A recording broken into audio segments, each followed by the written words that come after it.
India bulls real estate एक ऐसे time के साथ गुजर रहा है जहां पे कंपनी की अपनी गलतियों से ज़्यादा कंपनी के जो पुराने प्रमोटर्स थे उनकी गलतियों की वजह से कंपनी को इस टाइम स्ट्रगलिंग मोड पे आप देख सकते हैं। जैसे कि कंपनी के इस क्वार्टर के रिजल्ट्स में उन्होंने जो नेगेटिव लॉस दिखाया है 640 करोड़ से ऊपर का, उसका जो रीज़न कंपनी ने दिया है वो है उनकी लंदन वाली प्रॉपर्टी से लोन रिसीवेबल ना आने की वजह से कंपनी ने एक बहुत बड़ी प्रोविजनिंग मारी है। प्लस कंपनी को रिसेंटली एक टर्मिनेशन नोटिस मिला है उनकी 2500 एकड़ ज़मीन जो कि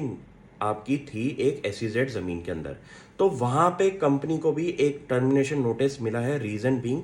प्रोजेक्ट्स टाइम पे ना कंप्लीट करने का। अब कंपनी की अगर मैं वैल्यूएशन की बात करूं तो आप इस कंपनी को उस तरीके से देख सकते हैं कि कंपनी की अपनी गलती ना होने के बावजूद इस कंपनी को एक स्ट्रगलिंग मोड पे कंपनी के पुराने प्रोमोटर्स ने डाल दिया है। अब कंपनी के पास अगर मैं पूरे के पूरे उनके प्रोजेक्ट्स की बात करूं तो उनका जो सेलेबल लैंड था वो है अराउंड 12.2 मिलियन स्क्वायर फीट, और उनके जो टोटल प्रोजेक्ट्स इस टाइम मार्केट में लगे हुए हैं वो हैं 30 मिलियन से ऊपर के।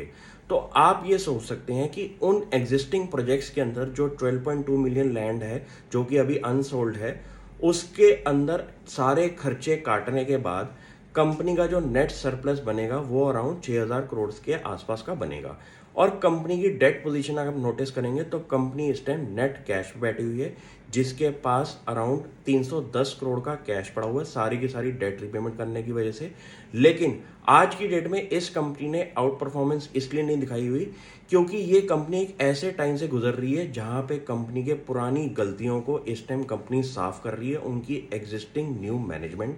और ये ऐसा स्टॉक है कि जहां पे आप ऐसा टाइम देख सकते हैं कि कंपनी जब अपने पुरानी गलतियों को अच्छी तरह से साफ कर देगी और नई मैनेजमेंट जो एग्रेसिवली इस कंपनी को ठीक करने पे लगी हुई है, मुझे उस मैनेजमेंट पे ट्रस्ट है।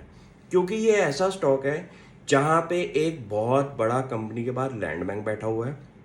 कंपनी के एग्जिस्टिंग प्रोजेक्ट से आपके पास सरप्लस जो पैसा आएगा उसकी वैल्यू अराउंड 6000 करोड़ की है। और ये कंपनी ऐसा ब्रांड है मुंबई रीजन के अंदर जहां पे कंपनी ने बहुत बड़े बड़े कॉरपोरेट ऑफिसेज भी बनाए हैं। तो मुझे लगता है कि ऐसी कंपनियों को आप एक ऐसा नज़रिया रख सकते हैं जहां पे आप कह सकते हैं कि कंपनी ने जितनी भी अपनी पास्ट के अंदर गलतियां करी थी उसको कंपनी इस टाइम ठीक कर रही है। और जब ये गलतियां ठीक हो जाएंगी और कंपनी एक फ्रेश स्टार्ट करेगी तो वहां पे मुझे लगता है कि शेयर होल्डर का एक पॉजिटिव आउटलुक भी रहेगा इस स्टॉक पे। मैं स्टॉक को काफ़ी 6 महीने से नोटिस कर रहा हूं और मुझे लगता है कि कंपनी अच्छे ट्रैक पे चल रही है और कंपनी के पुराने प्रमोटर्स ने जो गलतियां करी हैं उनको कंपनी ठीक करके रहेगी।